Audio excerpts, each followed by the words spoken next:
¿Cómo están mis estimados amigos, compañeros? Nuevamente es agradable escuchar y ver por este medio para poder transmitir y compartir conocimientos.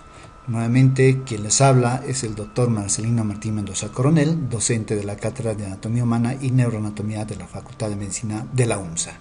En este caso en particular vamos a hablar del sistema nervioso autónomo, vegetativo, de la vida involuntaria, de la vida inconsciente o de los órganos viscerales. ¿Por qué hablamos de la vida involuntaria?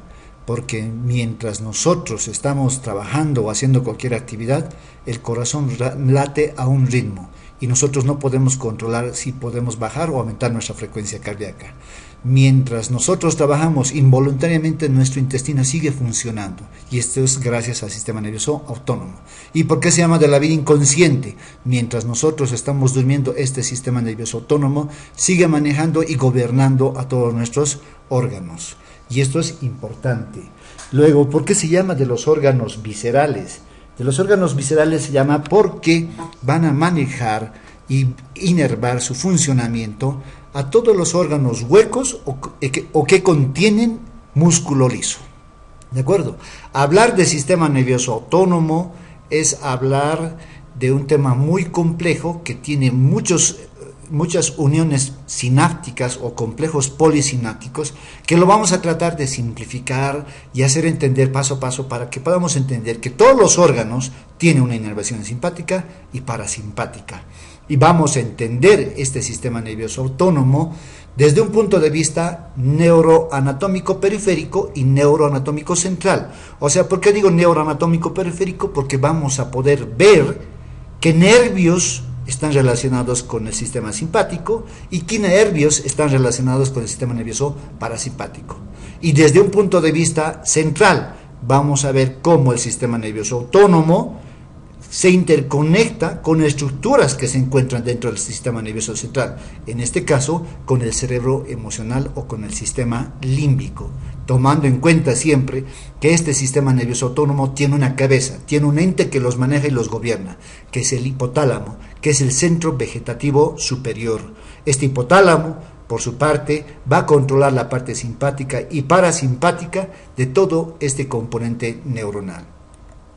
Tenemos que entender que el sistema nervioso anatómicamente se divide en dos partes, como podemos ver, en un sistema nervioso central y periférico. Pero desde un punto de vista morfofuncional o fisiológico ya se divide en tres, y en este caso se incluye al sistema nervioso autónomo. Y este sistema nervioso autónomo, vegetativo o de la vida involuntaria, como indicábamos, se va a dividir en un sistema simpático y sistema nervioso parasimpático. Pero hay que entender la etimología de esta palabra simpático y parasimpático, ¿de dónde viene? No es porque sea lindo o hermoso, o el otro más o menos, sino que la palabra simpático deriva de la palabra griega de sim y patos. Sim, que significa junto, y patos significa sentimiento. En otras palabras, simpático estaría significando sentir junto o compartir sentimientos, o sea, donde los nervios tienen afinidad por un funcionamiento de un órgano. Y parasimpático, que también deriva de la palabra griega, para, solamente interpretaríamos la palabra para, que significa al lado o en contra. O sea, ¿qué quiere decir? Parasimpático, que estaría funcionando en contra del simpático, o si no, estaría funcionando paralelamente o al lado del sistema nervioso simpático. Esa sería la etimología de estas palabras, simpático y parasimpático. Bueno, a manera de introducción, tenemos que entender que el estrés es un factor importante que activa el sistema nervioso autónomo y está relacionado con ciertas enfermedades, como dice el título. De cierta manera, el estrés, al activar el sistema nervioso autónomo, va a activar a estos dos componentes, que es el sistema nervioso simpático y parasimpático. Y el estrés se manifiesta de dos tipos, como podemos ver, el estrés emocional y el físico.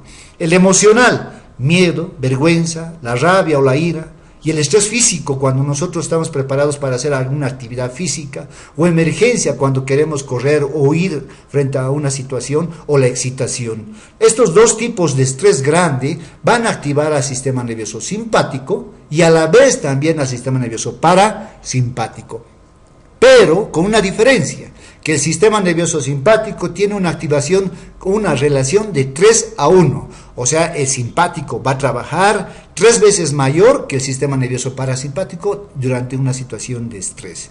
A esto va a generar o desencadenar ciertas enfermedades, no digo causales, pero hay que entender también que el parasimpático tiene sus características con un acrónimo que se llama SLOT. El SLOT significa salivar, lagrimear, orinar, digerir y defecar. ¿Por qué salivar? Porque nosotros estamos preparados para digerir o masticar o posterior a la masticación o haber terminado algún alimento. ¿Por qué lagrimear? Después que hemos terminado de ingerir un alimento nos llega un sueño porque está asociado a las elevadas concentraciones de cortisol y nos da sueño y un poco de lagrimeo.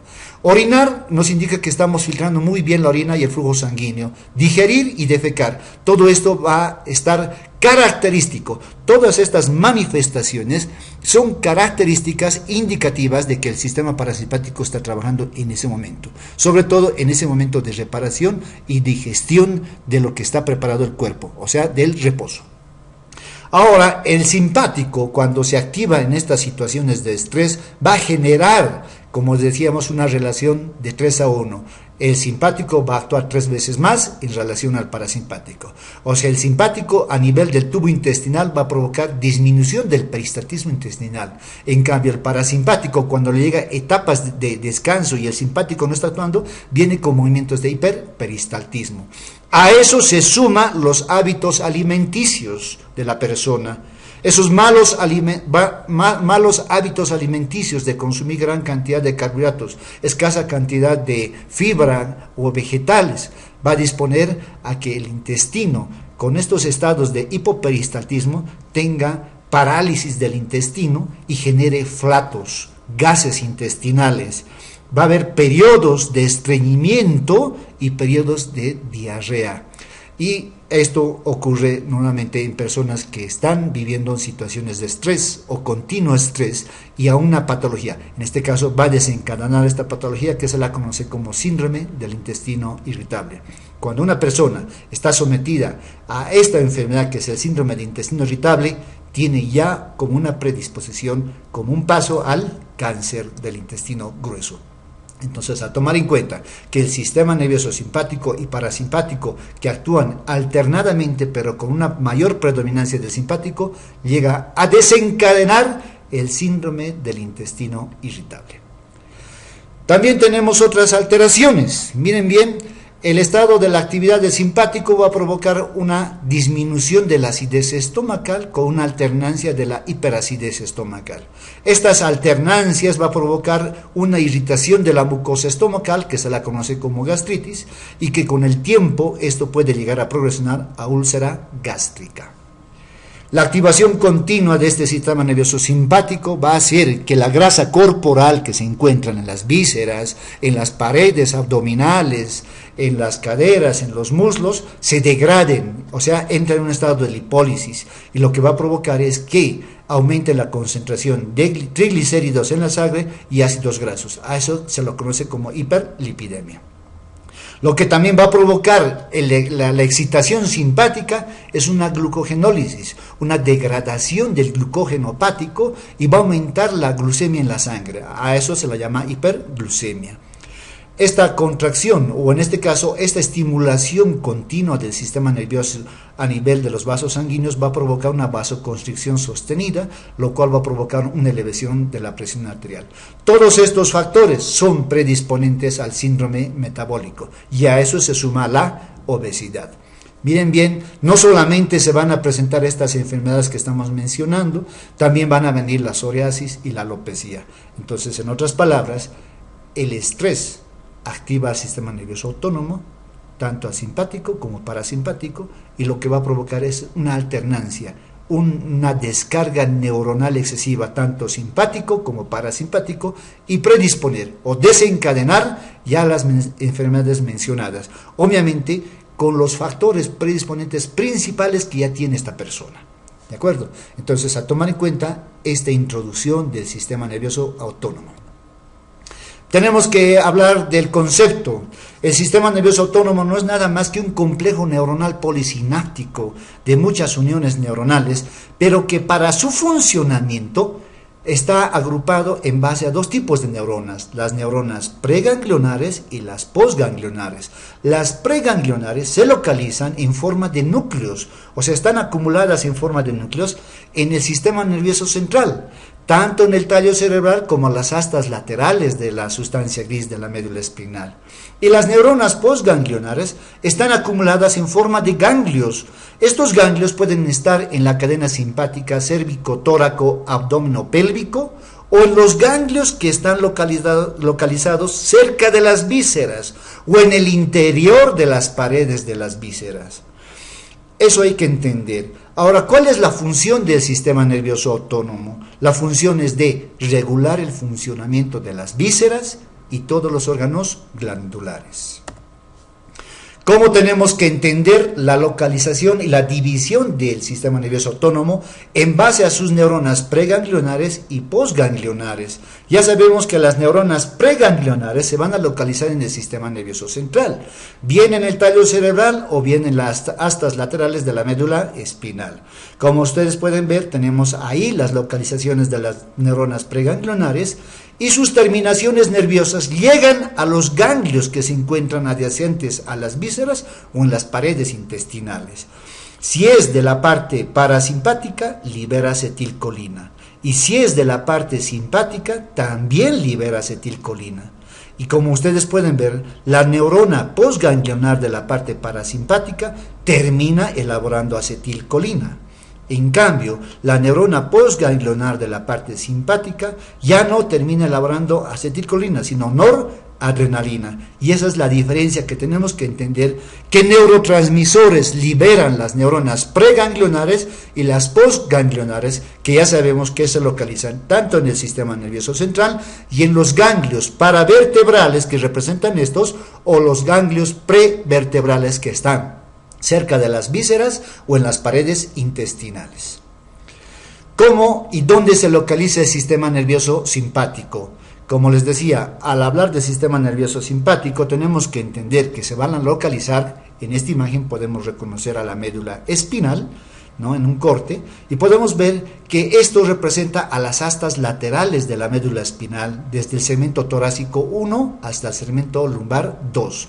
En esos segmentos se estaría localizando las neuronas preganglionares del sistema nervioso simpático. En esta imagen podemos ver esquemáticamente un corte transversal de la médula espinal. Aquí podemos reconocer la sustancia blanca y la sustancia gris, las astas anteriores, las astas posteriores sensitivas, y que aquí podemos apreciar las astas laterales vegetativas. Entonces, las neuronas preganglionares del sistema simpático se van a localizar en las astas laterales. Y tenemos que entender que estas neuronas van a emitir una prolongación cilindroaxil, como podemos ver en la imagen. Esta prolongación cilindroaxil va a terminar o puede terminar en el ganglio correspondiente. Miren bien, esto representa la cadena simpática, esto representa el ramo comunicante blanco, esto representa el ramo comunicante gris. Todo esto representa la raíz anterior-motora del asta anterior de la médula espinal, y esto representa la raíz posterior-sensitiva de la médula espinal, ¿de acuerdo? Y este es el nervio raquídeo.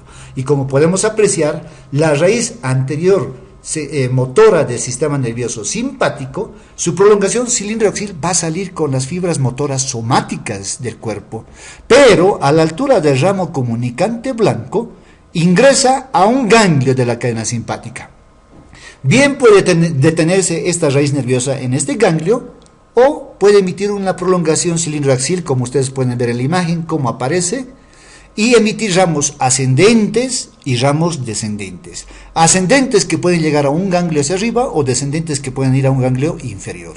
O en todo caso, puede emitir prolongaciones cilindroaxiles, miren bien, que atraviesa toda la cadena simpática y termina haciendo estación en otros ganglios, los ganglios viscerales. Aquí podemos ver los ganglios semilunares o celíacos que se encuentran en la región celíaca de la cavidad abdominal, donde se localizan la segunda neurona posganglionar en este sistema simpático. Puede localizarse, miren bien, ahí está la imagen, en los ganglios de la cadena simpática, como ustedes pueden ver, y emiten sus prolongaciones cilindroaxiles para ir a inervar a los órganos viscerales, o en todo caso, miren bien cómo puede estar su segunda neurona postganglionar en estos ganglios yuxtaviscerales o en las paredes intestinales. ¿De acuerdo? Entonces, esto es una explicación general de dónde y cómo se localiza la neurona preganglionar y postganglionar del sistema nervioso simpático. Seguimos. Bien, ¿dónde se localiza el sistema nervioso parasimpático? El sistema nervioso parasimpático se localiza en una parte craneal, o sea, en este caso a nivel del tallo cerebral, o en una parte espinal. ¿Cuál es la parte espinal? En las astas laterales del segmento S2, S3 y S4 de la médula espinal. Y a nivel craneal, como podemos ver acá, tenemos los núcleos vegetativos que están relacionados con estos 4 pares craneales. A nivel, miren bien, este es el mesencéfalo, la lámina cuadrigémina, este sería el tubérculo cuadrigémino superior. A esa altura se estaría localizando el núcleo iridoconstrictor o de Edinger-Westphal, que está en relación con el tercer par craneal. A nivel de la protuberancia, miren bien, aquí tenemos este núcleo representa al núcleo salival superior y al núcleo lágrimo-muconasal que está en relación con el séptimo par craneal. A nivel de la médula oblonga o bulbo raquídeo, aquí tenemos un núcleo que representa el núcleo salival inferior y está en relación con el nervio glosofaringio. Y acá, en la parte inferior, el núcleo dorsal del vago que está en relación con el décimo par craneal. El núcleo dorsal del vago, es el nervio o el núcleo más importante porque va a inervar la mayor cantidad de las vísceras nerviosas que alojan la cavidad torácica y abdominal. Entonces, este par craneal o décimo es el único que llega a inervar a la mayor cantidad de vísceras que ocupan la caja torácica y la cavidad abdominal. ¿De acuerdo? Entonces, miren bien, todo esto, el parasimpático craneal está acá y el parasimpático espinal está acá. Sus neuronas preganglionares localizadas en esos segmentos. Y tenemos que entender que la neurona postganglionar, sí o sí, se encuentra en un ganglio yuxtavisceral, o sea, al lado o cerca de las vísceras, o en todo caso en ganglios extendidos en forma de plexos, el plexo submucoso de Meissner o el plexo mientérico. Esta víscera representa el intestino delgado, el intestino grueso, el estómago, el duodeno, el apéndice cecal. ¿De acuerdo? Entonces la neurona o la segunda neurona postganglionar está en estos ganglios extendidos, que es el plexo mientérico de Auerbach o el plexo submucoso de Meissner. A tomar en cuenta, como hablábamos anteriormente, que tanto el sistema nervioso simpático y parasimpático va a estar gobernado, manejado, orientado por este sistema que es el hipotálamo. ¿De acuerdo? El hipotálamo es el centro vegetativo superior que se conecta con el sistema límbico o el cerebro emocional. ¿De acuerdo? Entonces, cualquier situación de miedo o estrés, preocupación, va a estimular al hipotálamo y el hipotálamo va a estimular a los núcleos parasimpáticos o va a estimular a los núcleos simpáticos para que aumente su función. ¿De acuerdo? Entonces, el centro vegetativo superior y el gobernante de todos estos dos sistemas, simpático y parasimpático, constituye el hipotálamo. Continuaremos. Bien, tenemos que entender que tanto el sistema simpático y parasimpático contienen fibras viscerosensitivas y visceromotoras. ¿De acuerdo? Entonces, tenemos que entender que las fibras visceromotoras se encuentran en el asta lateral. Y aquí podemos ver esquemáticamente en este corte transversal de la médula espinal las astas anteriores motoras somáticas, las astas posteriores sensitivas somáticas y acá tenemos las astas laterales. Ahí se estaría localizando las fibras o el origen de las fibras visceromotoras. Y aquí podemos ver el cuerpo neuronal. Y como ustedes pueden ver, miren bien, emite su prolongación cilindroaxil que sale por la raíz motora somática. En su interior también hay fibras motoras viscerales y miren bien, a través del ramo comunicante blanco llega a este ganglio. ¿Pero qué es este ganglio? Este ganglio representa al ganglio paravertebral de la cadena simpática, este ganglio representa al ganglio prevertebral o yuxtavisceral o el ganglio que se encuentra en el interior de la pared intestinal. ¿De acuerdo?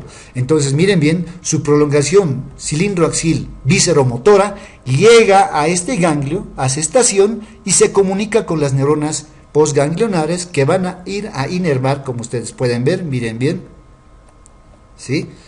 Van a ir a inervar las glándulas o la fibra muscular lisa para su contracción o las glándulas para que estimule su secreción. ¿De acuerdo? Luego la parte viscerosensitiva. La parte viscerosensitiva, sí o sí, su primera neurona tiene que localizarse en este ganglio raquídeo de la raíz posterior. Esta primera neurona, que es unipolar, va a emitir una prolongación cilindroaxil, como ustedes están viendo, ¿sí? Atraviesa el ramo comunicante blanco, como ustedes están viendo, y puede hacer estación en este ganglio paravertebral, que es de la cadena simpática, o en los ganglios yuxtaviscerales, o en todo caso atravesarlos directamente y terminar en la superficie de la mucosa o en la misma pared de la víscera, de tal manera que esta prolongación cilindroaxil está percibiendo los estímulos de irritación de la mucosa o los estímulos de la distensión de la víscera. El estímulo tiene que ingresar al asta posterior sensitiva de la médula espinal por una prolongación central o dendrítica, ¿no? Para luego de ahí distribuirse por los segmentos o cordones que están relacionados con la parte sensitiva. Tomando en cuenta que el sistema nervioso autónomo, tanto simpático como parasimpático, tiene una inervación sensitiva y motora, tenemos que tener en cuenta que la función motora es la más importante y es la que abarca en mayor cantidad la inervación y la función en todos los órganos. En este caso vamos a hablar de la neuroanatomía de las vías motoras vegetativas, tanto del sistema nervioso simpático como parasimpático. Al hablar de sistema nervioso simpático tenemos que entender los colores, como estamos señalando en este momento. Todo lo que está de color azul representa el sistema nervioso simpático y todo lo que está graficado de color rojo representa el sistema nervioso parasimpático. Continuemos. Hablaremos de la organización del sistema nervioso autónomo en compartimientos visceronerviosos. Miren bien, hasta el título lo he colocado de azul y rojo. Con eso doy a entender que estos compartimientos visceronerviosos tienen su inervación simpática y parasimpática. ¿Qué es lo que contienen estos compartimientos? Tienen que contener ganglios, ramos comunicantes, nervios espláncnicos y vísceras. ¿Cuántos son los compartimientos que tiene? Miren bien, en esta imagen podemos ver un corte sagital de todo lo que es el tronco, donde podemos apreciar parte de la cabeza, el cuello, el tórax y todo esto que representa el abdomen y la parte inferior, la pelvis. Estos compartimientos, ¿cuáles son? Se dividen en 4. El compartimiento cérvico-mediastínico anterior, el compartimiento mediastínico posterior, el compartimiento tóraco-abdominal que ven acá y el compartimiento lumbopélvico. ¿De acuerdo? Pero alguien me preguntará, ¿por qué lo ha graficado de esta manera? Compartimiento cérvico-mediastínico anterior. Porque, miren bien, en este esquema gráfico podemos ver que abarca parte del cuello. Y tomando en cuenta qué órgano visceral estaría ocupando principalmente a nivel de esta caja torácica, el corazón. El corazón embriológicamente se ha originado a nivel del cuello, por tanto su inervación simpática va a venir de la región cervical. Por eso es que adopta este nombre, compartimiento cérvico-mediastínico anterior, porque su inervación y el corazón se han originado a nivel cervical y han ido descendiendo hasta ocupar esta parte anterior del tórax. ¿De acuerdo? Luego el compartimiento mediastínico posterior, que también aloja órganos, y aquí podemos ver dos segmentos igual, el compartimiento tóraco-abdominal y el lumbopélvico. Lo mismo que la parte cervical. Miren bien, el compartimiento tóraco-abdominal va a inervar a la mayor parte de las vísceras de este compartimiento, pero también van a recibir inervación de los nervios espláncnicos que vienen de la parte torácica inferior. Y lo mismo el compartimiento lumbopélvico. Si bien van a inervar a las vísceras de la cavidad pélvica, su inervación simpática de sus nervios espláncnicos viene de la región lumbar. Por eso es que hemos graficado de esta manera estos compartimientos, de acuerdo a su origen y de acuerdo a la inervación que vienen a través de los nervios espláncnicos originados en la cadena simpática. ¿De acuerdo? Entonces aquí tenemos estos 4 componentes. Los compartimientos tienen que contener estos 4 componentes. Ganglios, que puede ser de la cadena simpática, o los ganglios yuxtaviscerales, o los que están en la porción intramural de las vísceras. Los ramos comunicantes, aquí tenemos un esquema de la médula espinal y sus raíces nerviosas. Aquí tenemos el nervio raquídeo y aquí tenemos el ganglio de la cadena simpática. Aquí podemos ver rápidamente los ramos comunicantes blancos y los ramos comunicantes grises. Entonces a eso se refiere los ramos comunicantes. Y tiene una serie de nervios espláncnicos. Estos nervios espláncnicos se originan de la cadena simpática. O sea, de esta cadena van a salir nervios espláncnicos que van a ir a cada compartimiento. Y obviamente tienen que tener cada compartimiento sus vísceras. Veremos en la siguiente imagen qué vísceras alojan en cada compartimiento. En esta imagen podemos ver en el compartimiento cérvico-mediastino anterior, como les decíamos, al corazón. El corazón se origina a nivel cervical embriológicamente, desciende desde el cuello y como se origina a nivel cervical, su inervación aparece a nivel cervical y jala todos los nervios que están a nivel cervical hasta que lo siguen al corazón para llegar a su situación definitiva que es en la caja torácica, en el mediastino medio.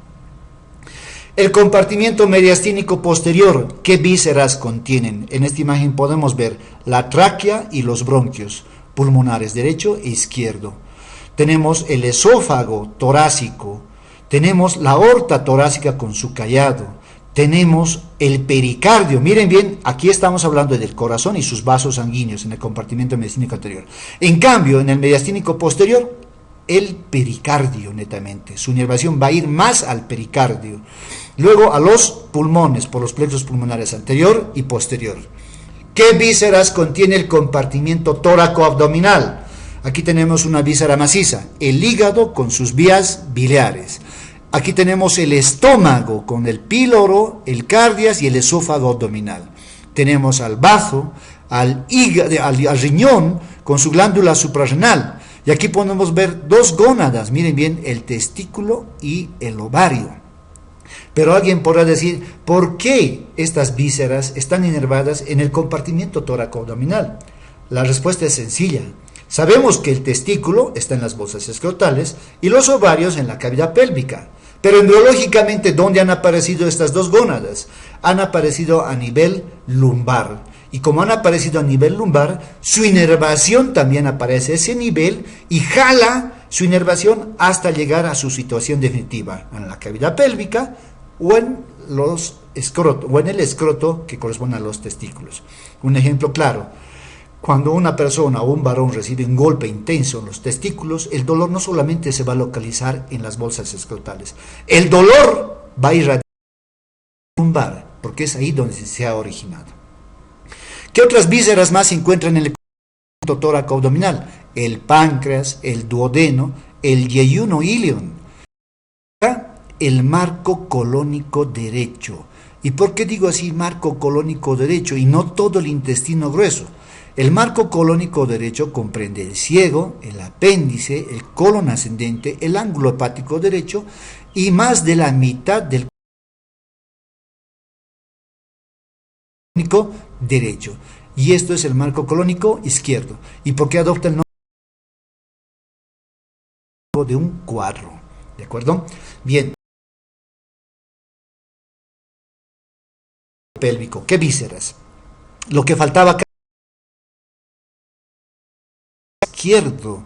¿Y quiénes son el marco colónico izquierdo? Parte izquierda del colon transverso, el ángulo cólico izquierdo, el colon descendente, el colon iliopélvico y el recto. ¿Qué vísceras más?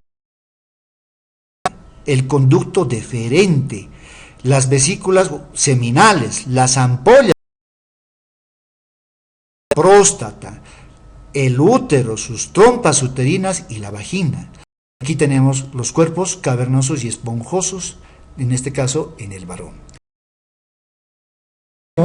Las vísceras. Ya sabemos qué vísceras se localizan en cada compartimiento para tomar en cuenta, porque todas estas vísceras van a recibir una inervación simpática y parasimpática. Bien, entonces aquí tenemos el componente simpático y parasimpático. parte simpática, como podemos ver, y este es el componente parasimpático. Los ganglios que forman parte de estos compartimientos. Y miren bien, estos son o representan la cadena simpática derecha e izquierda. Y miren bien, los tres primeros ganglios cervicales forman centros, en este caso el centro cefálico cervical, y los 5 primeros ganglios torácicos, el centro torácico. Los torácicos representan el centro torácico inferior, representan el centro lumbopélvico. Y como ustedes pueden ver, ¿cuántos centros hay? 4, cervical, torácico superior. Entonces, ¿qué quiere decir? Estas cadenas simpáticas derechas, estos 4 compartimientos. Y aquí tenemos al corazón del compartimento cérvico-mediastínico anterior. Los nervios que salen de estos ganglios se las denominan nervios esplácnicos. Nervios esplácnicos. Y aquí podemos ver estos nervios esplácnicos. En neuroanatomía lo conocemos con nervios cardíaco cervical superior al corazón. Luego tenemos nervios también esplácnicos de los 5 primeros ganglios y van a ir a inervar a todas las vísceras del compartimento mediastínico posterior. Del centro torácico inferior van a salir los nervios esplácnico mayor y el nervio esplácnico menor. Los nervios esplácnico mayor y menor hasta el imo. Pero estos nervios esplácnicos tienen, como ustedes pueden apreciar acá, estos son los 2 ganglios celíacos o semilunares celíacos, los ganglios aórticos renales derecho e izquierdo y el ganglio mesentérico superior. Y aquí podemos ver al ganglio mesentérico inferior. ¿De acuerdo? Entonces miren bien, los nervios esplácnicos que nacen del centro torácico inferior van a ir a inervar a todas las vísceras del compartimento tóraco-abdominal. Que salen del compartimento lumbar, los ramos que vienen del plexo intermesentérico van a llegar y van a inervar toda la parte simpática a todo el compartimento lumbopélvico. Aquí podemos ver que sí en los ganglios hipogástricos inferiores, miren bien, están en torno izquierdo, ¿de acuerdo? Entonces miren bien, esta es la inervación de los 4 compartimentos. Esquema de la inervación simpática. La inervación parasimpática. Como decíamos, el único par craneal que va a llegar a inervar hasta la cavidad abdominal, o sea, hasta el compartimento tóraco-abdominal. ¿De acuerdo? Entonces, miren bien, en este caso, el nervio vago a través de su núcleo dorsal, el derecho y el izquierdo. Y tenemos que ver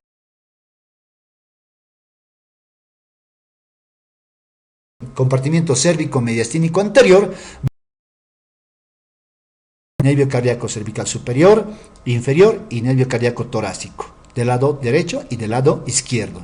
Entonces, estas son las fibras nerviosas parasimpáticas, y aquí están las fibras simpáticas.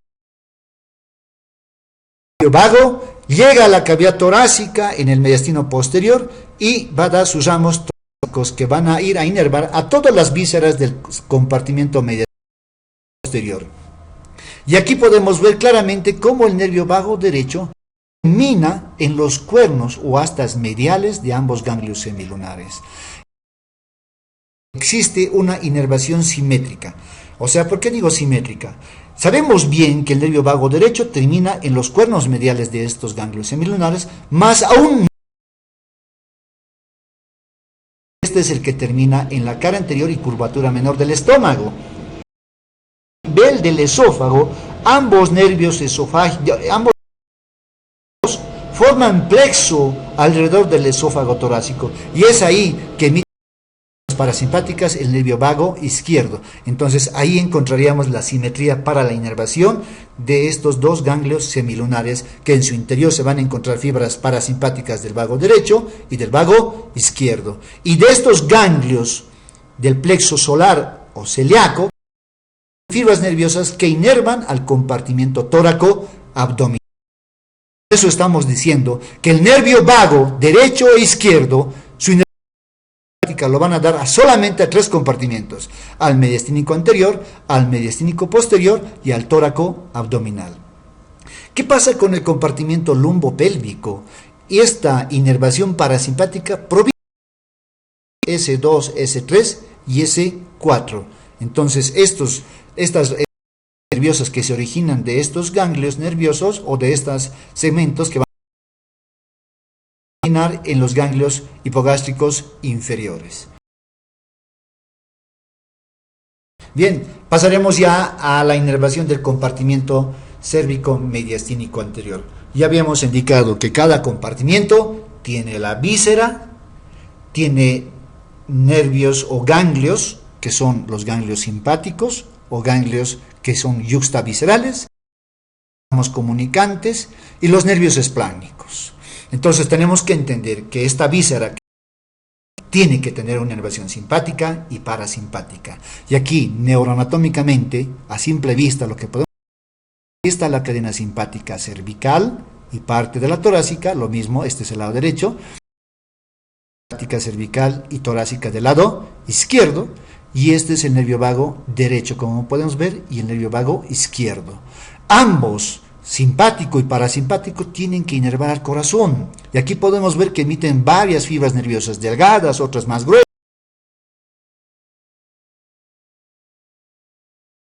¿Sí? O sea, en otras palabras, el corazón está inervado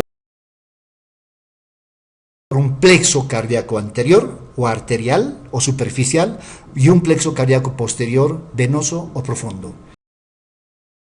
Acá la vamos a esquematizar para mayor entendimiento. Aquí tenemos al corazón con sus grandes vasos, la tráquea, los bronquios. Aquí tenemos la cadena simpática cervical derecha y la izquierda, el ganglio cervical superior, el medio y el inferior, como se fusiona al ganglio torácico superior o primero, formando el ganglio estrellado. Lo mismo en el lado.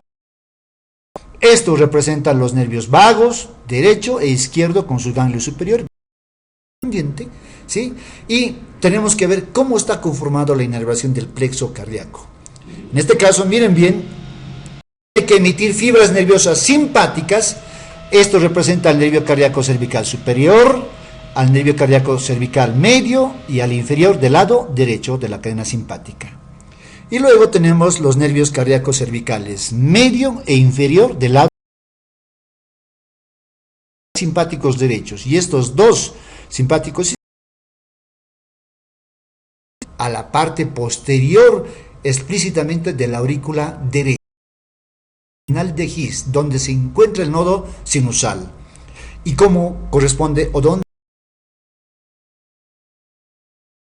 vagos. Y ahí está, miren bien, entonces ahí tenemos los dos, el lado derecho y el lado izquierdo, cómo van descendiendo, ¿de acuerdo? Entonces ahí está, el nervio vago derecho e izquierdo. Estos representan los nervios cardíacos cervicales, cardíaco torácico derecho, lo mismo el nervio cardíaco cervical inferior y el nervio cardíaco torácico. Estos vagos, o digo ramos vagos o ramos parasimpáticos, que van a ir a la parte posterior o a la base del corazón. Estos ramos simpáticos y llegan a conformar el plexo cardíaco posterior o venoso. ¿De acuerdo? Ahora, ¿quién es el plexo cardíaco anterior o arterial o superficial? Ahí está. Ya lo hemos hecho en una sola imagen, como ustedes pueden ver. Ahí están. Miren bien, son más notorias y más gruesas las fibras para poder distinguir. Estos, miren acá, este es el nervio cardíaco cervical superior derecho y el nervio cardíaco de ambos nervios vagos. Y este que ven acá representa izquierdo, del ganglio cervical superior izquierdo. Y aquí nervios simpáticos y parasimpáticos envuelven como una enredadera a todo el callado aórtico y a sus ramas colaterales, que en este caso son las coronarias. Y aquí podemos ver cómo el plexo cardíaco anterior o arterial va a inervar a las coronarias, va a el plexo cardíaco posterior va a inervar a las al nodo sinoatrial, y en este caso el plexo cardíaco va a inervar al nodo atrioventricular.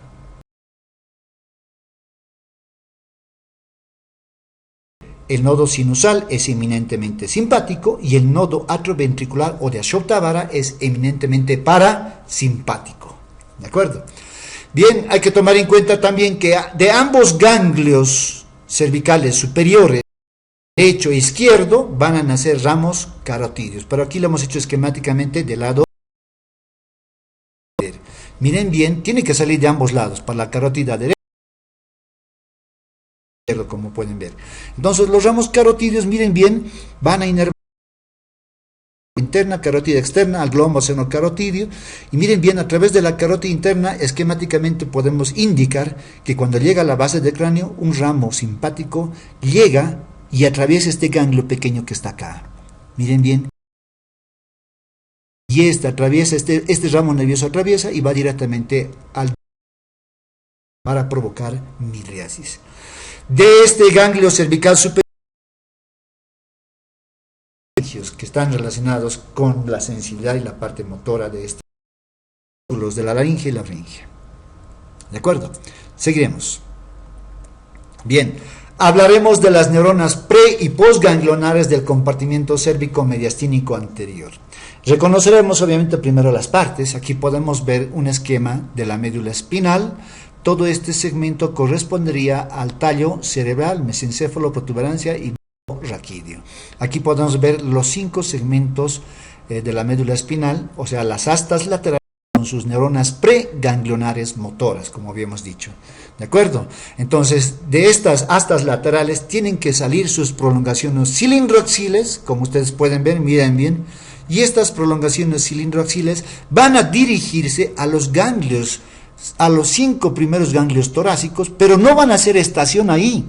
Miren bien, sus prolongaciones cilindroaxiles van a ascender y van a ascender hasta la cadena cervical. Y es ahí donde hacen la estación, o sea, ahí se lo superior, media e inferior. Y esto representa y formando los nervios espláncnicos. Cervical superior, nervio cardíaco cervical medio e inferior de la cadena simpática, pero en sí son conocidos también como nervios espláncnicos. ¿De acuerdo? Esquemáticamente estamos haciendo salir de este lado derecho y no del lado izquierdo para que se pueda. Obviamente tiene que salir también del lado izquierdo. ¿De acuerdo? Acá. Ya sabemos que tiene que estar dado por el nervio vago. Y esquemáticamente aquí podemos. Y tenemos el núcleo dorsal del vago, donde se encuentra la neurona preganglionar, como podemos ver, ganglionar, y con sus amos nerviosos, o sea, los nervios cardíaco cervical superior e inferior, y este de aquí abajo, el nervio cardíaco torácico. Y miren bien, la neurona postganglionar parasimpática estaría debajo del callado aórtico, en un ganglio, que se llama ganglio aórtico. Fibras nerviosas postganglionares que van a inervar como cardíaco posterior o venoso. Pre- y postganglionares de la inervación del compartimiento cérvico-mediastínico. O sea, en otras palabras, esta inervación llega netamente a los grandes vasos aórticos y pulmonares, llega a sus colaterales de la aorta, que son las coronarias, llega a las grandes cavidades, que son las auriculares, sinusal y atrial, y no así al pericardio, que lo vamos a hablar enseguida. ¿De acuerdo? Es la inervación del sistema de mando cardio-nector del corazón. Ya sabemos, tenemos un plexo cardíaco anterior o arterial, como les decía, ¿sí? Entonces ahí está. Miren bien, son los nervios cardíaco cervical superior, derecho e izquierdo, son 2. Ahí tenemos de la parte simpática el nervio cardíaco cervical superior izquierdo, 1, 1 más 2, 3. Todo esto constituye el plexo cardíaco anterior que hemos hablado y van a ir a inervar al nodo atrioventricular o de Ashokta Vara, que es eminentemente parasimpático este plexo.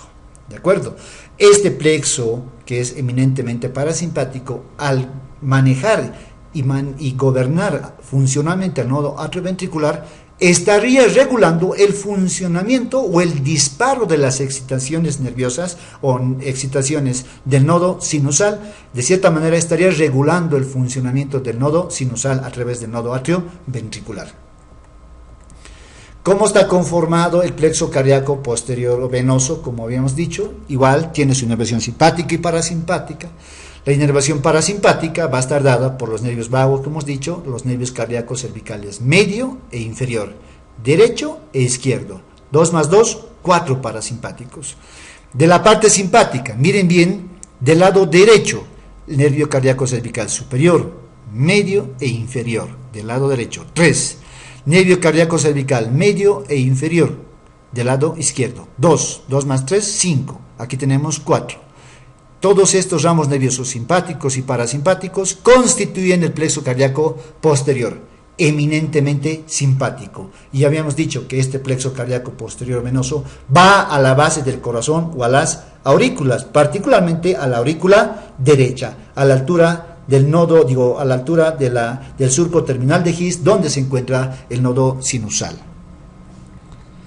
Bien, esta es la aplicación clínica. Ay, qué bacana. Qué pena, tenemos un percance, no se puede reproducir video. Este también es un video donde podemos ver que el corazón, aquí lo que quiero explicar es la inervación, la parte clínica. El corazón embriológicamente ha aparecido a nivel cervical, y como ha aparecido a nivel cervical, aparece en forma de 2 tubos cardíacos que se fusionan, se enrollan hasta formar los esbozos de las cavidades, los grandes vasos, la arteria aorta, pulmonar, etc. Y es ahí donde el corazón adquiere su inervación a nivel cervical. Bueno, esto era una animación, en todo caso van a disculpar si no lo podemos difundir. Bueno, aquí está, miren, gracias a Dios, se está difundiendo. Miren cómo el tubo cardíaco se enrolla, ¿sí? Y al enrollarse va a ir formando las diferentes partes de la cavidad cardíaca, ¿me entienden? Entonces, miren bien cómo el corazón definitivamente ahí formándose va a adquirir su inervación tanto simpática como parasimpática. Y aquí he puesto muy notoriamente la inervación simpática del ganglio cervical izquierdo, que lo vamos a tocar en las vías del dolor cardiogénico. Y miren bien, en el dolor cardiogénico el dolor se ve irradiar sobre todo por las vías simpáticas. Y miren bien cómo envuelve como una enredadera a todo lo que es la aorta y cómo va a las arterias coronarias, que van a ser inervadas tanto simpático y parasimpáticamente. A ver, trataremos de ver la otra imagen. Bueno, no se puede, creo.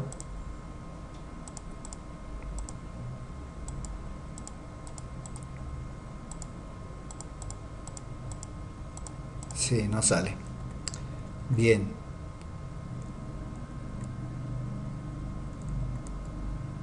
Bueno, aquí tenemos al corazón. Como les decía, miren bien, una vez que el corazón ya ha adquirido su inervación y su formación a nivel cervical, en la imagen podemos ver cómo el corazón desciende a través de la cavidad, de la parte cervical hacia la cavidad torácica, que va a ser su alojo definitivo. Y en esta imagen pueden ver cómo el corazón va jalando su inervación tanto parasimpática y simpática, para luego terminar en la parte final, que sería en el mediastino medio. Entonces, por eso es que tenemos que entender que el corazón, su inervación de origen está a nivel cervical y no así a nivel torácico, porque a nivel torácico la inervación que va al corazón es netamente a lo que es el pericardio, ¿de acuerdo? Bien, esa es la localización definitiva de nuestro corazón. Bien, en esta imagen podemos ver, miren acá, aquí tenemos una arteria coronaria obstruida y aquí tenemos un corazón con un infarto agudo de miocardio. Miren, el problema del infarto agudo de miocardio, muchos aseveran al exceso del consumo de grasas, pero desde el enfoque de la medicina celular, no es el exceso de grasas el causante de los infartos agudos de miocardio o la arteriosclerosis o la arteriosclerosis, sino que es la deficiencia de micronutrientes, como el zinc, el selenio, el magnesio, la vitamina C, sobre todo la vitamina C, que se sinergiza con el magnesio y el selenio y el zinc. Si en nuestra dieta hay deficiencia de estos micronutrientes, las paredes arteriales, sobre todo coronarias, empiezan a agrietarse, y al agrietarse presenta cargas negativas, y las células defensoras y los anticuerpos reconocen como algo extraño a ese nivel y llegan a formar estos coágulos o trombos. Y estos trombos no es nada más que acúmulos de glóbulos blancos, glóbulos rojos y además presencia de placas de grasa, obviamente, por el agrietamiento de estas paredes. Y eso va a provocar una disminución del flujo sanguíneo y al último se va a obstruir la pared arterial y lo que va a provocar es la muerte de una parte del corazón. A eso se llama infarto agudo de miocardio. Y tenemos que entender que la irradiación del dolor del corazón, en este caso, sí o sí sigue una vía simpática. Y la vía simpática es esta. Tenemos que entender que la vía simpática única que va a transmitir el dolor, en este caso, es el nervio cardíaco cervical superior izquierdo, que forma parte del plexo cardíaco anterior o arterial. Y miren bien, es el que va a recoger la inervación de las coronarias y va a irradiar y va a seguir el trayecto de la cadena simpática cervical izquierda. Y aquí podemos ver el plexo braquial, el primer nervio dorsal que hace anastomosis con el ganglio cérvico-torácico. Entonces miren bien, en esta anastomosis o comunicación están yendo fibras nerviosas y van a ir a recorrer el trayecto del nervio cubital. Y no solamente eso, ¿se acuerdan que el ganglio cervical superior izquierdo emite ramos carotídeos? Miren bien, a través del ramo carotídeo va a llegar hasta la base del cráneo, va a emitir ramos meningios, a través de estos mismos ramos carotídeos va a ingresar al ganglio ptérico palatino para ir a recoger o conectarse con la arcada dentaria superior. ¿Por qué estoy detallando esta parte? Miren en esta imagen, una persona que sufre infarto agudo de miocardio, o una angina de pecho, que es una antesala al infarto, el dolor va a manifestar como una sensación opresiva, es como lo estuviese apretando un elefante, lo estuviese pisando un elefante en el pecho. El dolor se va a irradiar hacia el lado izquierdo, miren bien, al miembro superior izquierdo, cara izquierda, miren bien con quién, en relación con el nervio cubital. ¿Dónde más? Va a estar relacionado con el cuello del lado cervical izquierdo. ¿Dónde más? La mitad del cráneo, o una odontalgia que está relacionada con la arcada dentaria superior, pero predominantemente del lado izquierdo. Pero alguien me dirá, doctor, ¿por qué no el lado derecho? Sabemos que el plexo cardíaco anterior o arterial solamente va a la aorta y a las coronarias. En cambio, el plexo cardíaco posterior no va a la base del corazón, o sea, a las aurículas. Por tanto, cualquier irritación de esas irritaciones nerviosas del plexo cardíaco posterior no van a estar relacionadas con el plexo cardíaco anterior, que sí o sí a través de estas comunicaciones va a afectar predominantemente hacia el lado izquierdo. Y estas serían las vías dolorosas del dolor cardiogénico en el infarto agudo de miocardio. Entonces, predominantemente va a ser más desde un punto de vista neuroanatómico hacia el lado izquierdo y no hacia el lado derecho. ¿Por qué? Porque el plexo cardíaco anterior o superficial o arterial no toma contacto con el plexo cardíaco derecho, con el plexo braquial del lado derecho. ¿De acuerdo? Entonces, esta es la explicación neuroanatómica del por qué en toda coronariopatía va a doler todo hacia el lado izquierdo. ¿De acuerdo? Bien, hablaremos de la inervación del compartimiento mediastínico posterior. Ya sabemos que vísceras se encuentran en el compartimiento mediastínico posterior. Rápidamente repasamos: el esófago torácico, la tráquea, los bronquios, el callado aórtico, la aorta torácica, la cadena simpática derecha e izquierda y los nervios vagos que podemos ver. Y aquí podemos ver todo el entramado de nervios que están inervando a estas vísceras que conforman el mediastino posterior. Obviamente tendrían que estar también aquí los pulmones, porque el nervio vago o los nervios vagos y la cadena simpática torácica van a inervar a ambos pulmones, derecho e izquierdo. ¿De acuerdo? Estas son imágenes laterales del mediastino posterior y de la cavidad torácica. Hablaremos de las neuronas pre- y postganglionares de este compartimiento mediastínico posterior. O sea, tiene que haber una inervación simpática y una inervación parasimpática. Ya vemos acá la médula espinal, aquí de la cadena simpática. Estos 3 primeros ganglios son cervicales y los demás son los 5 primeros ganglios torácicos. ¿De acuerdo? Y aquí están las vísceras que van a ser inervadas, tanto por el simpático y el parasimpático.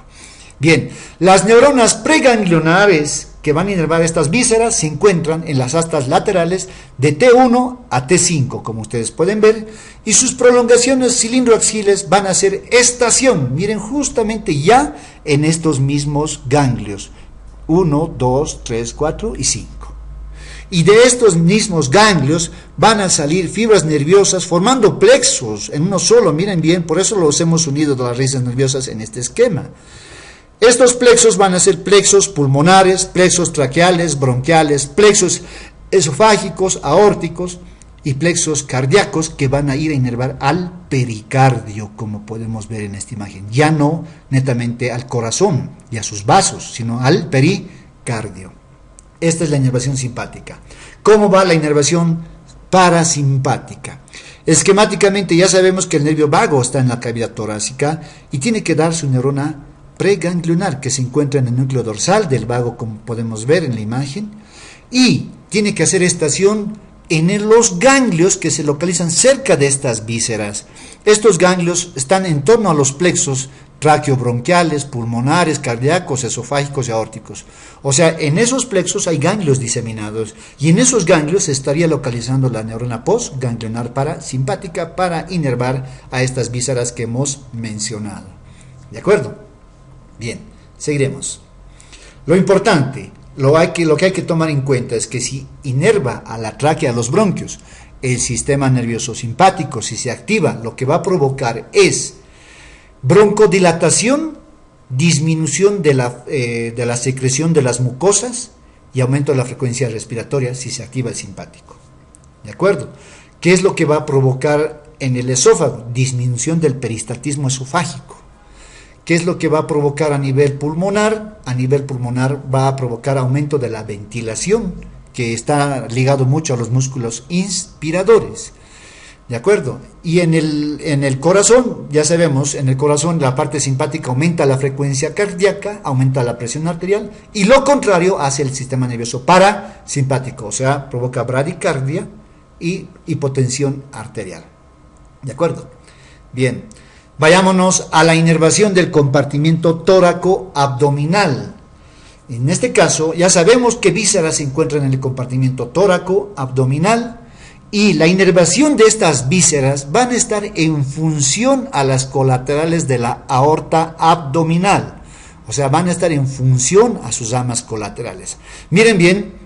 Acá tenemos ganglios, estos son los ganglios semilunares derecho e izquierdo, este es el ganglio mesentérico superior, este es el ganglio aórtico renal derecho e izquierdo. En esta imagen también tenemos los ganglios semilunares derecho e izquierdo, los ganglios aórticos renales y el ganglio mesentérico superior. ¿De acuerdo?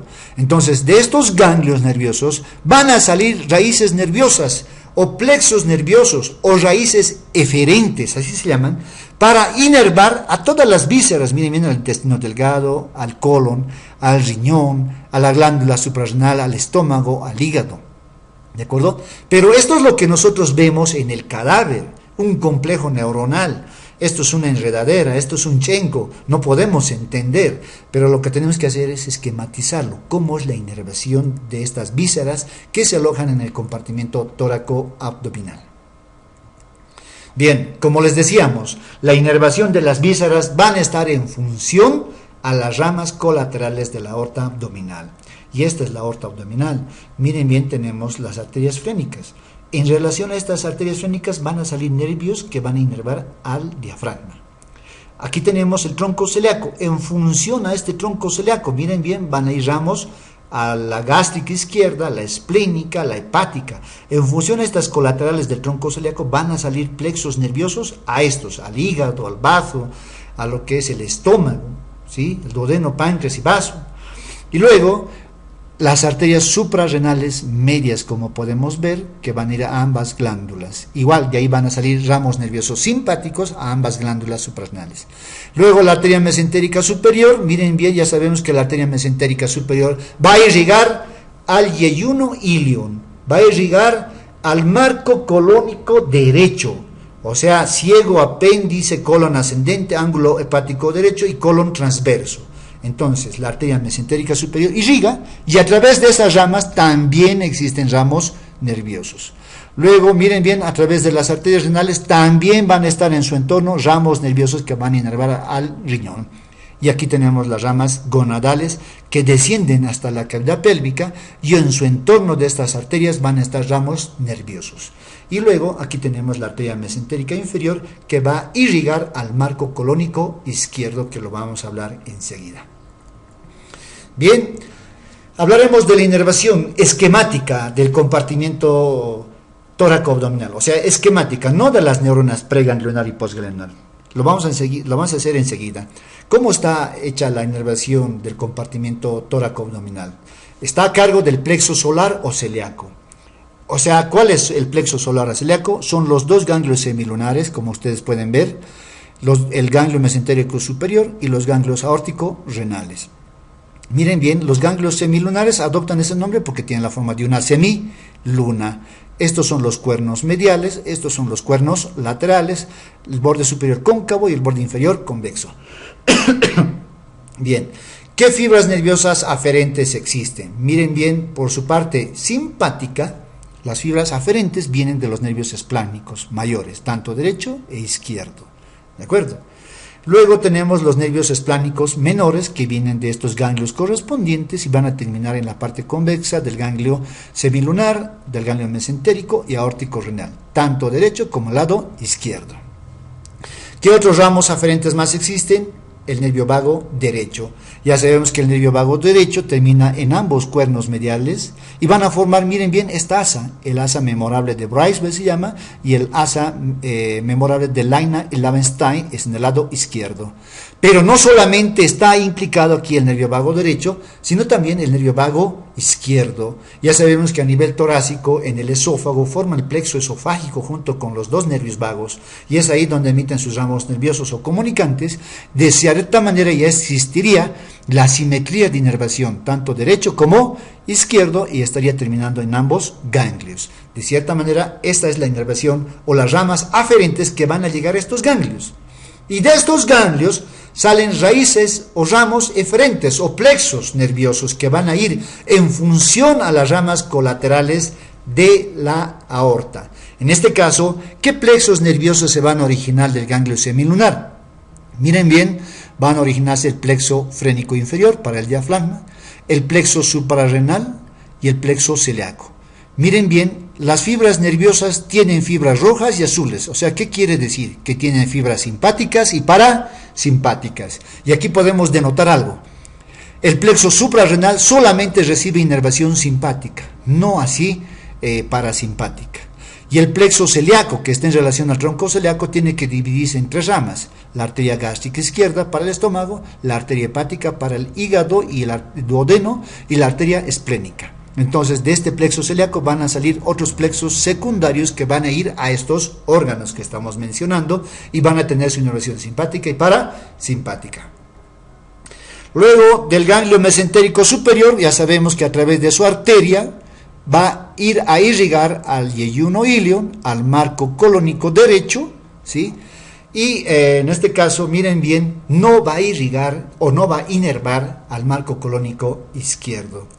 De los ganglios aórticos renales que salen, el plexo renal para los riñones, y ciertos libros indican que el riñón solamente tiene también inervación simpática, no netamente, otros dicen que tiene las dos, pero bueno, les dejo a su criterio también para que puedan averiguar, pero de cierta manera le he puesto de azul y a la vez las fibras rojo y azul, para poner en duda y ustedes puedan averiguar. Luego, los plexos gonadales, que también salen de los ganglios aórticos renales y que van a ir al ovario o al testículo y van a estar en relación a sus vasos que irrigan estos órganos. Luego tenemos el plexo intermesentérico, que está netamente de azul, y esto me indica que estos ramos nerviosos son netamente simpáticos y van a ir a comunicarse con el ganglio mesentérico inferior, a tomar en cuenta y no olvidarse. Esto es el esquema de la inervación de los órganos del compartimento tóraco-abdominal, el esquema. Lo hemos visto una serie de ramas, nervios, chencos totales ahí. lo hemos puesto de esta manera esquemáticamente cómo estarían inervados cada órgano de este compartimiento. Y tienen que entender que todas estas vísceras tienen su inervación simpática y parasimpática y cuáles no las tienen, a tomar en cuenta. Bien, hablaremos de las neuronas pre- y postganglionares del compartimiento tóraco-abdominal, en este caso solamente del componente simpático, y luego hablamos del parasimpático. Aquí reconocemos la cadena ganglionar simpática, la médula espinal. Aquí podemos ver los últimos 6 a 7 ganglios, los 6 a 7 neuronas preganglionares que se encuentran en las astas laterales de estos segmentos medulares, que son las neuronas preganglionares. Aquí tenemos los ganglios del plexo solar y las vísceras. Miren bien, las fibras nerviosas preganglionares, como ustedes pueden ver, no hacen estación en los ganglios, ¿sí? No hacen estación, pero sí atraviesan los ganglios y van a terminar en el cuerno lateral del ganglio semilunar. Estos llegan a ser el nervio esplánico mayor. Y miren bien, una raíz nerviosa viene, no hace estación y atraviesa directamente y va a la glándula suprarrenal, a la médula de la glándula suprarrenal, la neurona preganglionar. Luego, ¿qué más? Los nervios esplánicos menores también, que se originan de sus neuronas preganglionares, terminan en los ganglios semilunar, mesentérico superior, aórtico renal, ¿sí?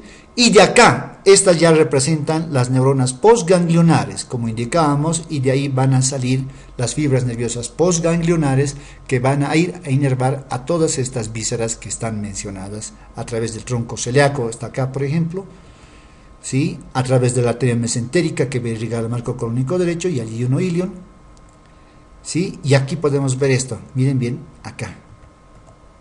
O sea, miren bien, la médula de la glándula suprarrenal, su neurona preganglionar viene desde el segmento torácico y la neurona postganglionar en sí representa las células mismas de la médula suprarrenal. O sea, esta neurona postganglionar son las células de la médula suprarrenal que están secretando adrenalina y noradrenalina. Y hay que saber diferenciar, porque la glándula suprarrenal tiene zona medular y la zona cortical. La zona cortical es la que libera mineralocorticoides y glucocorticoides. ¿De acuerdo? Entonces, a tomar en cuenta. Luego tenemos la neurona postganglionar a través de la arteria renal que va a irrigar, ¿no?, al riñón y a las gónadas, testículo y ovario. Bien. Hablaremos de las neuronas pre- y postganglionares del compartimiento tóraco-abdominal, en este caso parasimpático, del sistema nervioso parasimpático. Hace rato ya hemos hablado del simpático. Bien, aquí reconocemos nuestros ganglios del plexo solar y los nervios vagos. Hasta aquí llegaría la inervación del vago, o sea, de su núcleo dorsal. Miren bien, la neurona preganglionar se localizaría en el núcleo dorsal del vago, y las neuronas preganglionares tienen que llegar al asta medial de ambos ganglios semilunares, y el vago izquierdo ya sabemos que emite su ramo comunicante para existir la simetría en la inervación parasimpática. Y miren bien, las neuronas preganglionares a nivel de los ganglios semilunares no hacen estación, directamente pasan, como ustedes pueden ver.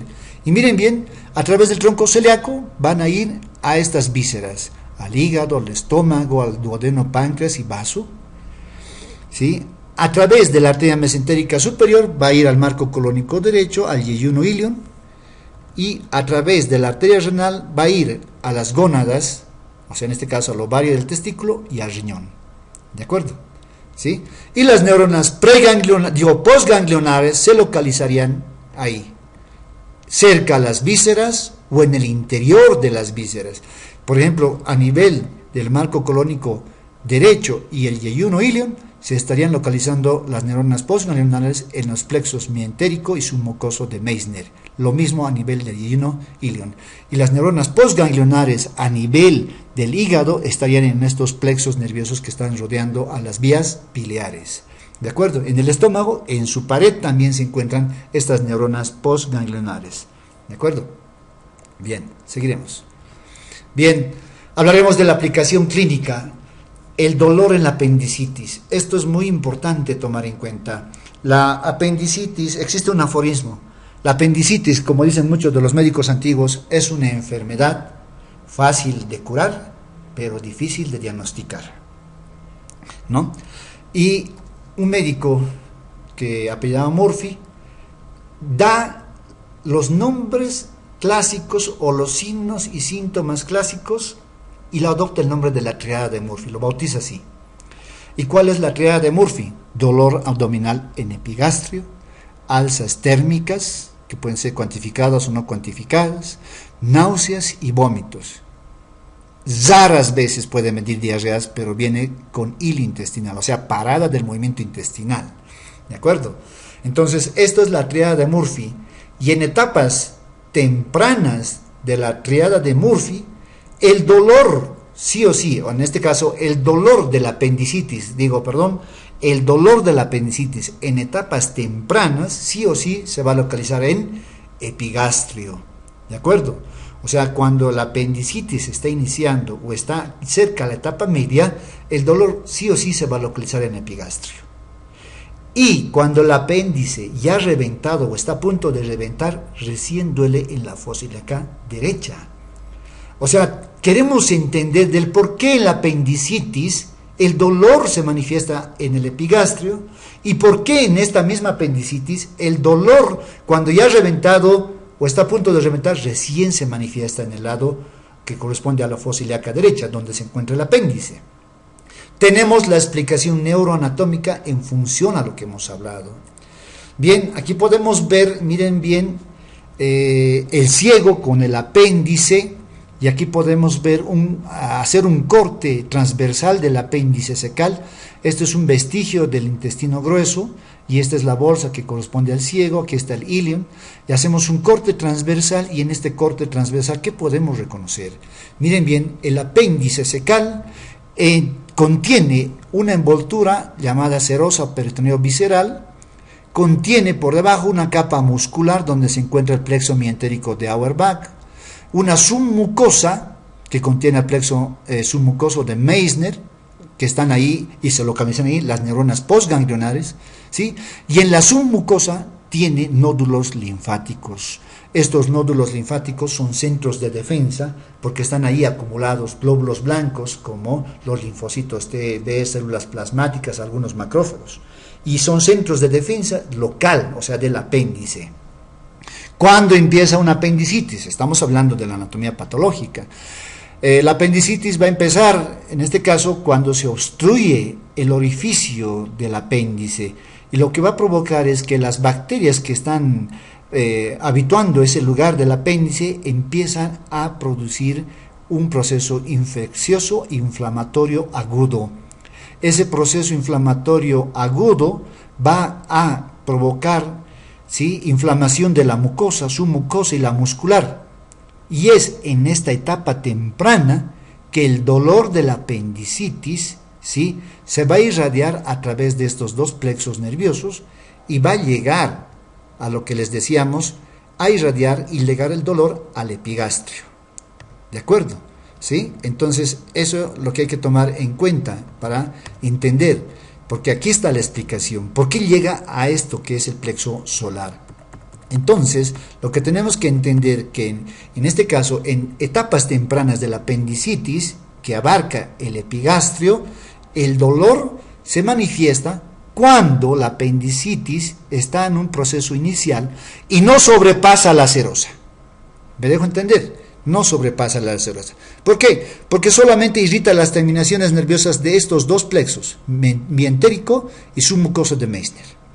Pero cuando sobrepasa ya la serosa del peritoneo, del apéndice, ¿sí?, sale el pus. Y el pus irrita y también provoca un proceso inflamatorio, infeccioso agudo en el peritoneo parietal de la fosa ilíaca derecha. ¿De acuerdo? Entonces, veremos cómo se irradia el dolor en la apendicitis en edades tempranas o en etapas tempranas. Como les decía, mientras la apendicitis está en etapas tempranas y no ha sobrepasado la serosa del apéndice, el dolor va a irradiar a través de estos dos plexos nerviosos, el mientérico y el submucoso de Auerbach, que va a llegar a través de las ramas de la arteria mesentérica superior al ganglio mesentérico superior, que es parte del plexo solar. Es por eso que el dolor de la apendicitis va a irradiar el dolor a la región del epigastrio, donde se localizan el plexo solar o estos ganglios del plexo solar. ¿De acuerdo? Pero si sobrepasa la serosa de la apendicitis o del apéndice, el pus va a salir, va a provocar una reacción inflamatoria aguda, infecciosa en el peritoneo de la fosa ilíaca derecha. Y es ahí donde irrita a estas terminaciones nerviosas. Y es por eso que en etapas ya tardías, cuando el apéndice está a punto de reventar o ha reventado, el dolor recién se va a manifestar en la fosa ilíaca derecha. Esta es la explicación neuroanatómica que podemos dar en el caso de una apendicitis y la tríada de Murphy. Bien, seguiremos con la aplicación clínica. ¿Cómo es el dolor referido en una colecistitis litiásica? Miren bien, ya hemos dicho que el hígado está inervado por plexos secundarios a través del plexo hepático o del tronco celíaco. Miren bien, a través de la arteria hepática van a ir ramos nerviosos hepáticos que van a inervar al hígado y a las vías biliares. Y estas vías nerviosas que están irritadas por una colecistitis litiásica, como podemos ver en la imagen aquí, va a irradiar el dolor a través de este plexo hepático, del plexo hepático al celíaco, y del celíaco va a llegar, o sea, en este caso, al ganglio semilunar derecho, donde termina el nervio esplánico mayor derecho. Y es por eso que el dolor en una colecistitis litiásica o una coledocolitiasis va a irradiar a todo lo que corresponde parte del hipocondrio derecho, ¿sí? Y en la parte posterior que corresponde al nervio esplánico mayor. Y va a llegar hacia el hombro derecho, irradiando, reflejando el dolor a través del trayecto del nervio frénico. ¿Por qué el nervio frénico? Porque el nervio frénico también termina en el ganglio semilunar derecho. ¿De acuerdo? Entonces, esta es la explicación del por qué en una colecistitis litiásica el dolor va a irradiar a través del nervio esplánico mayor, la cadena simpática torácica y el nervio frénico. De esta manera el dolor también se va a reflejar en el hombro o en la parte posterior del hombro derecho. ¿De acuerdo? ¿Cómo es el dolor en la pancreatitis? Miren bien, habíamos dicho que el páncreas va a estar irrigado por el tronco celíaco, por la arteria esplénica, la arteria hepática y las gastroduodenales. A través de esas mismas arterias se inerva a todo lo que es el páncreas. Entonces, miren bien, tanto ganglio semilunar derecho e izquierdo están en contacto con los ambos nervios esplánicos mayores, derecho e izquierdo. Y es por eso que el dolor o la característica del dolor en una pancreatitis es un dolor en cinturón. Miren bien, abarca toda la parte lumbar posterior y todo lo que es la parte anterior abdominal.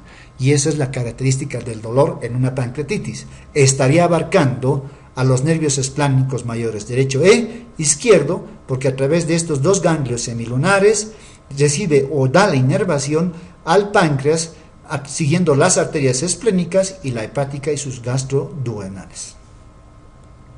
Bien, la inervación del compartimiento lumbopélvico.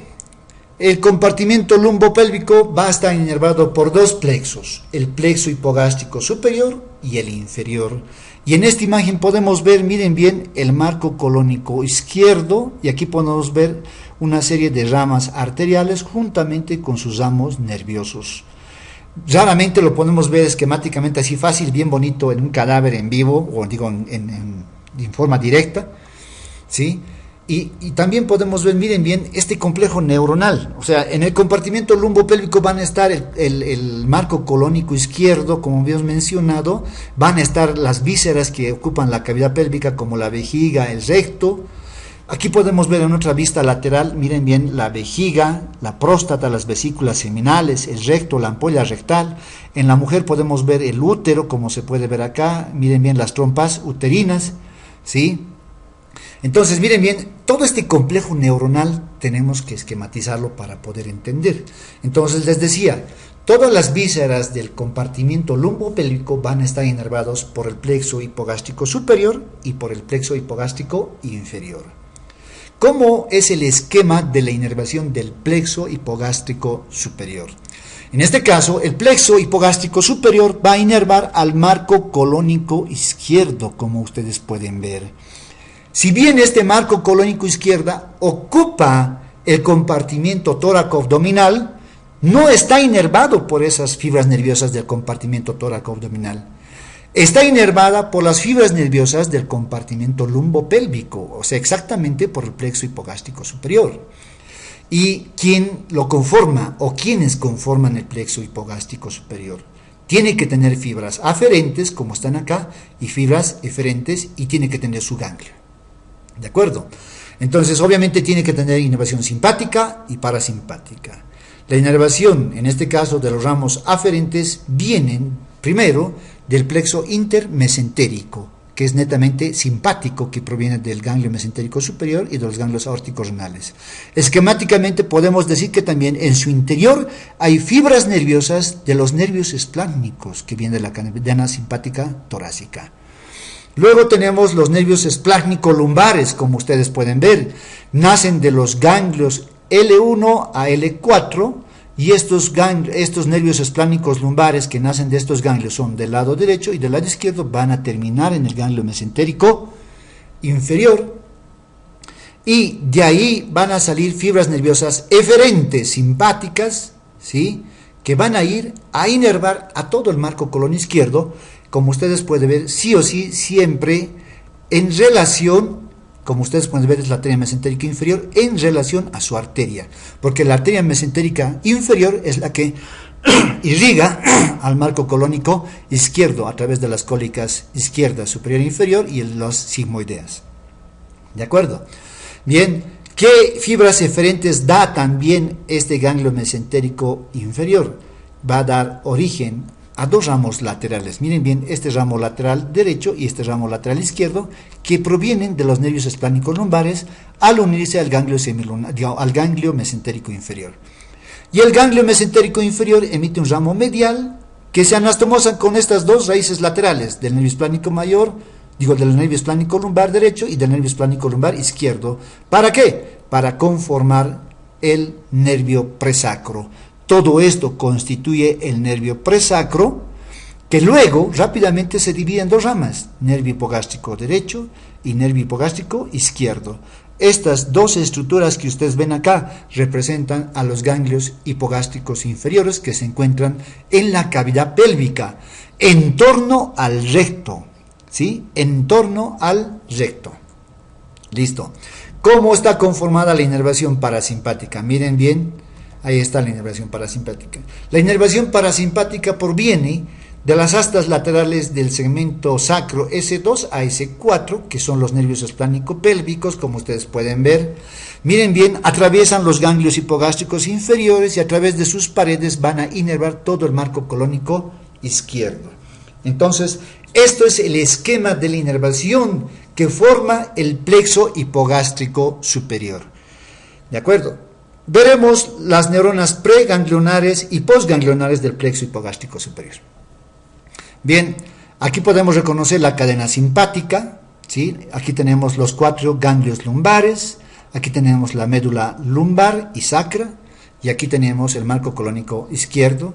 Aquí tenemos los ganglios hipogástricos inferiores que rodean a ambos lados del recto, ¿no? Entonces, ¿cómo está? Este es el ganglio que habíamos dicho. Estos son las neuronas preganglionares y aquí estarían las neuronas postganglionares simpáticas. Entonces, este tiene que tener su inervación simpática y parasimpática. Las neuronas preganglionares provienen de las astas laterales preganglionares de L1 y L2, y miren bien, las fibras nerviosas L1 y L2 atraviesan y otras descienden para salir por los ganglios lumbares 3 y 4, y todo esto constituye el plexo, el nervio espláncnico lumbar, que termina en el ganglio mesentérico inferior, del lado derecho y también del lado izquierdo.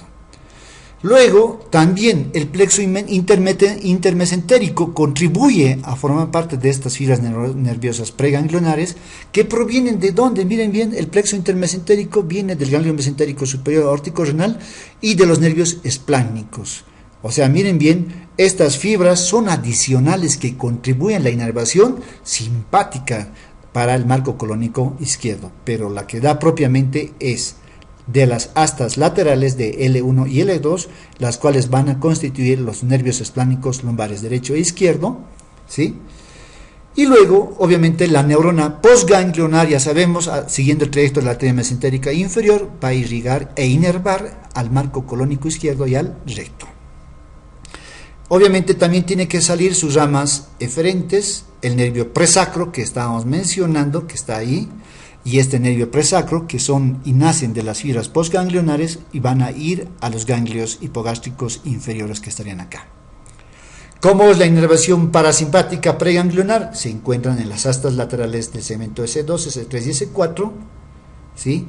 Y no hacen estación en los ganglios, más bien lo atraviesan y se dirigen en el espesor de las paredes del marco colónico, y es ahí donde se localizan las neuronas postganglionares, que son nada más que los plexos mientérico de Auerbach y submucoso de Meissner, ¿no? Ahí están localizadas las neuronas postganglionares parasimpáticas.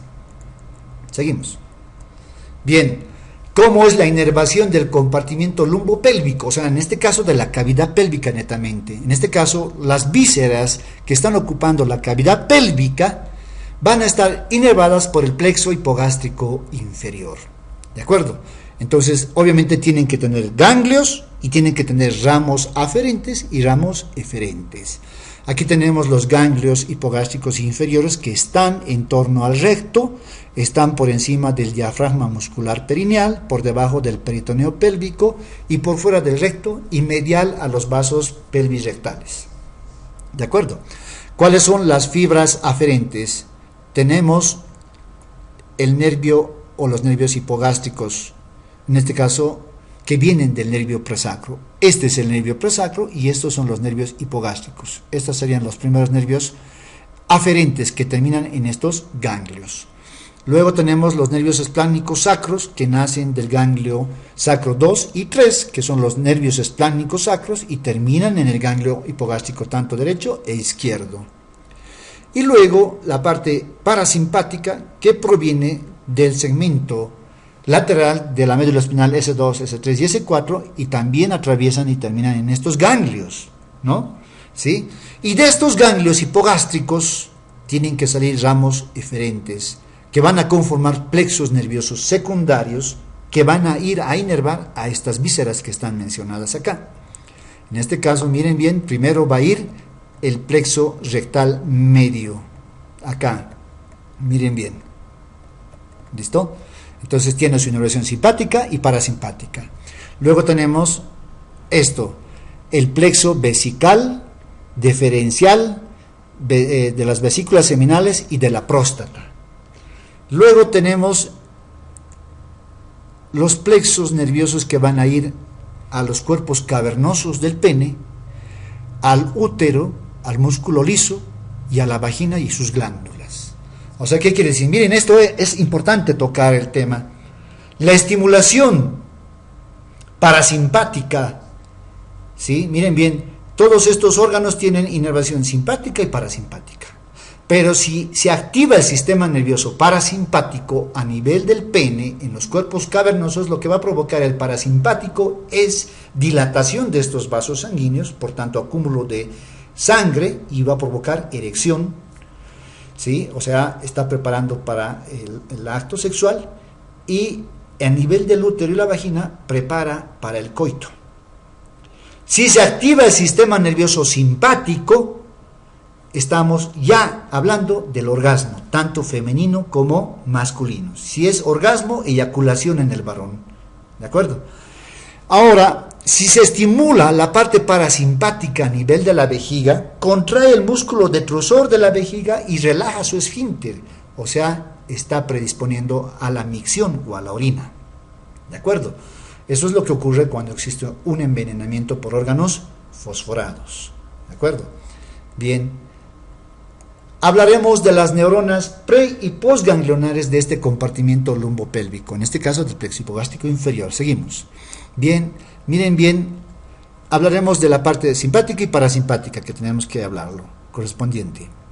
Las neuronas preganglionares, miren bien, las neuronas preganglionares de este compartimiento, o sea, de estas vísceras, se van a localizar en el asta lateral L1 y L2, y miren bien cómo las fibras nerviosas, unas atraviesan los ganglios correspondientes L1 y L2, y otras, miren bien, descienden a través de estos para formar los nervios esplánicos, y otras descienden a través de esta misma cadena hasta la cadena simpática sacra, y van a salir de los ganglios S2 y S3 para conformar el nervio esplánico sacro. Entonces miren bien, las neuronas preganglionares del asta lateral L1 y L2 van a salir y van a formar todas estas vías nerviosas y van a formar el nervio esplánico lumbar, el nervio esplánico sacro, ¿sí? Y miren bien, las neuronas postganglionares simpáticas van a salir de ambos ganglios hipogástricos para ir a estas vísceras que alojan la cavidad pélvica. Y a eso se suma el nervio presacro, como decíamos, o sea, a través de estos. Miren bien, todo esto es el nervio presacro y estos son los nervios hipogástricos que terminan en ambos ganglios, y de cierta manera podríamos indicar que los nervios esplácnicos mayores, a través del plexo intermesentérico, van a dar origen al nervio presacro y los nervios hipogástricos que terminan acá. Entonces, estas serían las neuronas preganglionares, y de acá, de los ganglios hipogástricos, estarían saliendo las neuronas postganglionares simpáticas.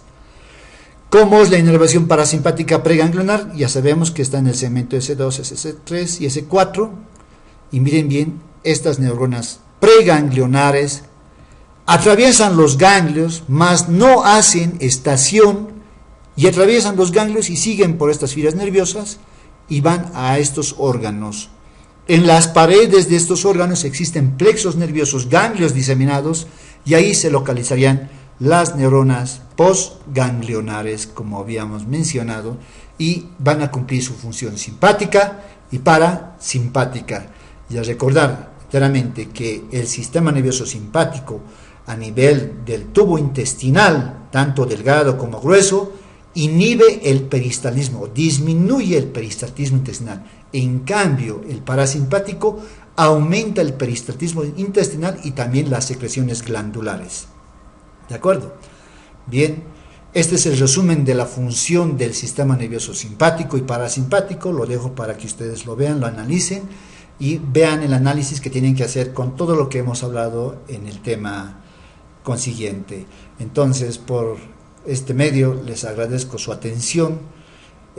Espero volvernos a ver muy prontamente con otro tema que sea de su interés, y espero que haya sido de su agrado. Es un tema muy complejo y amplio, y este tema lo he tratado de englobar tanto la inervación periférica simpática y parasimpática, y la inervación simpática y parasimpática, pero a nivel desde el punto de vista nervioso central. Y en este caso podemos ver y entender